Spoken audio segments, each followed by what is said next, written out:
എടുക്കുമ്പോൾ നമ്മുടെ ബോഡിക്ക് നല്ല ഷേപ്പ് കിട്ടാൻ വേണ്ടിയിട്ടുള്ള 2 സൂത്രവിദ്യകളാണ് ഇന്ന് കാണിക്കാൻ പോകുന്നത് കേട്ടോ. ഇപ്പൊ നമ്മുടെ വീട്ടില് തയ്യൽ മെഷീൻ ഇല്ലെങ്കിലും ഒരു കുഴപ്പമില്ല, തയ്യൽ മെഷീൻ ഇല്ലാതെയും നമുക്ക് ഈ ഒരു സൂത്രവിദ്യ ചെയ്യാൻ വേണ്ടിയിട്ട് പറ്റും. അപ്പൊ ഞാൻ ഇവിടെ ഒരു അണ്ടർസ്കേർട്ട് ഇട്ട് വെച്ചിട്ടുണ്ട്. നമ്മൾ എല്ലാവരും സാരിയുടെ അടിയിൽ ഇതുപോലത്തെ പാവാടയാണ് യൂസ് ചെയ്യാറുള്ളത്. ഷേപ്പ് ഒന്നും ഉണ്ടാവത്തില്ല, സാധാ സ്കേർട്ടാണ്. അപ്പോൾ ആദ്യം ചെയ്യേണ്ടത്, സാധാരണയായിട്ട് നമ്മൾ എങ്ങനെയാണോ സാരി ഉടുക്കാൻ വേണ്ടിയിട്ട് ഈ പാവാട ഇടുന്നത് അതുപോലെ ഒന്ന് ഇടുക. ഞാനിവിടെ ഡമ്മിയിൽ ബ്ലൗസും പാവാടയും ഇങ്ങനെ ഒന്ന് ഉടുപ്പിച്ചിട്ടുണ്ട്. പാവാട ഉടുക്കുമ്പോൾ ഇതുപോലെ നല്ല ഫ്ലെയർ ആയിരിക്കും. കാര്യം ഇത് സാധാരണ ഒരു അണ്ടർസ്കേർട്ട് ആണല്ലോ ഉടുത്തിരിക്കുന്നത്. ഇപ്പൊ നമ്മൾ കേരള സാരി ആണ് ഉടുക്കുന്നതെങ്കിൽ വൈറ്റ് പാവാട ആയിരിക്കണം ഉടുക്കേണ്ടത്. അപ്പൊ ഞാൻ ആദ്യമേ വൈറ്റ് ഉടുപ്പിച്ചതാണ് കേട്ടോ. പക്ഷെ നമ്മൾ ചെയ്യാൻ പോകുന്ന ഈ ഒരു ട്രിക്ക് നിങ്ങൾക്ക് പെട്ടെന്ന് മനസ്സിലാകാൻ വേണ്ടി പറ്റത്തില്ല വൈറ്റ് ആണെങ്കിൽ. ഇനി നമുക്ക് വേണ്ട ഒരു ഐറ്റം എന്ന് പറയുന്നത് ഇതുപോലത്തെ ഒരു ബനിയനാണ് നമുക്ക് വേണ്ടത്. ബനിയൻ തന്നെ വേണം കേട്ടോ, കോട്ടന്റെ പെറ്റിക്കോട്ട് എടുക്കരുത്. ഇതുപോലത്തെ ചെറിയ ബനിയൻ എടുക്കുക. ഇതിപ്പോ ഗേൾസിന്റെ ആണ്, ഇതിപ്പോ എന്റെ മോളുടെ സൈസ് ആണ് കേട്ടോ. ഇപ്പൊ നമ്മൾ വിചാരിക്കും നമ്മൾക്ക് എടുക്കുമ്പോൾ നമ്മുടെ മക്കളുടെ എങ്ങനെയാണ് പാകമാകുക.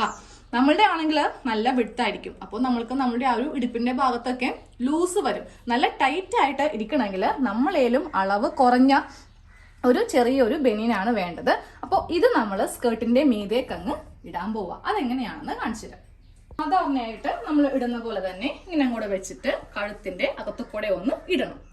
കഴുത്തിൽ കൂടി ഇങ്ങനെ അങ്ങോട്ട് ഇട്ടിട്ടുണ്ട്. ഇനി നമ്മൾ എന്താ ചെയ്യുക, കൈന്റെ അകത്തുകൂടെയാണ് ഇത് ഇടാറുള്ളത് അല്ലെ. പക്ഷെ അങ്ങനെ വേണ്ട, നേരെ ഇത് നമ്മളുടെ ബോഡീന്റെ താഴേലേക്ക് ഇങ്ങനെ വലിച്ചെടുക്കുക കേട്ടോ. ഇങ്ങനെ അങ്ങോട്ട് എടുക്കുക.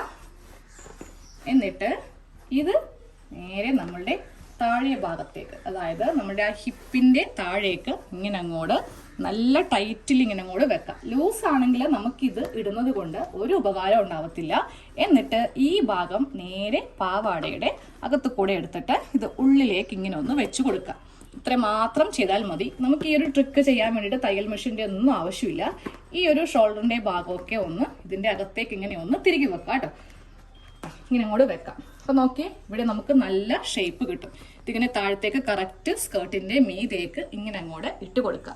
ഷേപ്പ് വിയർ വാങ്ങിച്ചൊന്നും നമുക്ക് പൈസയൊന്നും കളയേണ്ട ആവശ്യമില്ല. ഇനിയിപ്പോ നിങ്ങളുടെ കയ്യിൽ നമ്മളേലും ചെറിയ സൈസ് പെറ്റിക്കോട്ട് ഇല്ലാന്നിരിക്കട്ടെ, അപ്പൊ എങ്ങനെയാണ് ചെയ്യേണ്ടതെന്നാണ് രണ്ടാമത്തെ ട്രിക്ക് കേട്ടോ. ഇപ്പോ നമ്മളുടെ അളവിനേലും കുറച്ചുകൂടി വലുതാണ്, ഇല്ലെങ്കിൽ നമ്മളുടെ സൈസ് ആണെന്നിരിക്കുക. ഞാനിപ്പോ ഹസ്ബൻഡിന്റെ ഒരു സാൻഡോബിനെയാണ് എടുത്തിരിക്കുന്നത് കേട്ടോ. ഇതിന്റെ നേരെ ഉൾഭാഗം ഒന്ന് എടുക്കുക. ഉള്ള ഭാഗം ഇങ്ങനെ എടുത്തിട്ടുണ്ട്. ഇതാ ഇത്രയും ഭാഗം നമ്മൾ സ്കേർട്ടിന്റെ അടിയിലേക്ക് ഇങ്ങനെ മടക്കി വെക്കുന്ന പോർഷനാണ്. അതായത് ഇങ്ങനെ അങ്ങോട്ട് നമ്മൾ മടക്കി വെക്കും. പിന്നെ നിങ്ങൾക്ക് കണ്ടാൽ തന്നെ മനസ്സിലാവും, നമുക്കിത് എങ്ങനെ ഇട്ടാലും ഭയങ്കര ലൂസായിരിക്കും. ഇതിട്ടിട്ട് യാതൊരു പ്രയോജനമില്ല. അപ്പോൾ ചെയ്യേണ്ടത്, ഈ ഭാഗത്ത് നിന്ന് നമ്മളുടെ ഷേപ്പ് അനുസരിച്ചിട്ട് ഇപ്പോൾ ഞാനപ്പോൾ ഇതുപോലെ ഇങ്ങനെ ഒന്ന് ഷേപ്പ് ചെയ്തൊന്ന് എടുക്കുവാണ് കേട്ടോ. ജസ്റ്റ് ഇവിടെ നിന്ന് ഇങ്ങനെ ഒന്ന് നമ്മുടെ ആ ഒരു ബട്ടക്സിന്റെ ഭാഗത്തു നിന്നാണ് നല്ലൊരു ഷേപ്പ് നമുക്ക് കൊടുക്കേണ്ടത്. ഇങ്ങനെ വെച്ചിട്ട് നേരെ ഇത് മെഷീനിൽ കൊണ്ട് ഒന്ന് തയ്ക്കാൻ പോവാം. മെഷീൻ ഇല്ലാന്നുണ്ടെങ്കിൽ സൂചി നൂലിനും ഒന്ന് നല്ല ടൈറ്റ് ആയിട്ടൊന്ന് തയ്ച്ചെടുത്താൽ മതി. ഗ്യാപ്പ് അധികം വിടാതെ ഒന്ന് തയ്ച്ചെടുക്കുക. അപ്പോൾ ഇവിടെ നിന്ന് ഇങ്ങനെ അങ്ങോട്ട് വെച്ചിട്ട് ഇവിടം വരെ സ്റ്റിച്ച് കൊടുത്ത് നിർത്തുക. അത് കഴിയുമ്പോൾ ഈ ഭാഗത്ത് നിന്ന് ഇങ്ങനെ അങ്ങോട്ട് ഒന്ന് തയ്ച്ചെടുക്കുക കേട്ടോ. ഇങ്ങനെ ഒന്ന് തയ്ച്ചെടുത്തിട്ടുണ്ട്. ഇനി ഇതിന്റെ നല്ല വശം ഒന്ന് എടുക്കാം. ഉൾഭാഗത്ത് വെച്ചിട്ട് വേണം തയ്ക്കാൻ വേണ്ടിയിട്ട്. അതെ, നല്ല വശം എടുത്ത് ഈ ഒരു ഭാഗം ഇങ്ങനെ ഒന്ന് ചെറുതാക്കി നമ്മളുടെ ആ ഒരു ഷേപ്പ് അനുസരിച്ചിട്ട് ഇങ്ങനെ ഒന്ന് തയ്ച്ച് എടുത്തിട്ടുണ്ട്. ഇനി വീണ്ടും നമ്മൾ ആദ്യം ചെയ്ത പോലെ തന്നെ ഇത് ഉള്ളിലേക്ക് മടക്കി ഇങ്ങനെ പാവാടയുടെ അടിയിൽ കൂടെ വെക്കേണ്ടതാണ് കേട്ടോ. അപ്പോൾ ആ ഷോൾഡറിന്റെ ഭാഗത്ത് കൂടെ നമുക്ക് ഇത് ഒന്ന് നമ്മുടെ ബോഡിയിലേക്ക് ഇങ്ങനെ ഒന്ന് ഇടാം.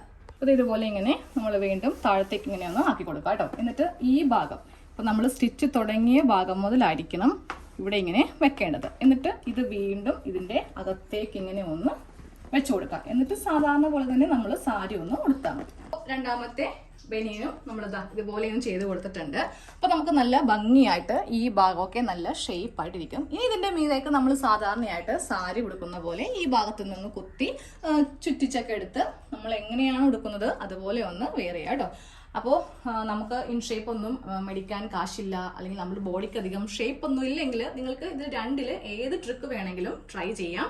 സ്വന്തം അളവുണ്ടെങ്കിൽ ഒന്ന് ജസ്റ്റ് സൈഡിൽ ഒന്ന് തയ്ച്ചു കൊടുക്കേണ്ടി വരും. ഇനി നിങ്ങളുടെ മക്കളുടെ ആണ് എടുക്കുന്നതെങ്കിൽ ഒന്നും ചെയ്യണ്ട, നേരെ നമ്മുടെ ബോഡിയിലേക്ക് ഒന്നത് ഇട്ട് കൊടുത്താൽ മതി.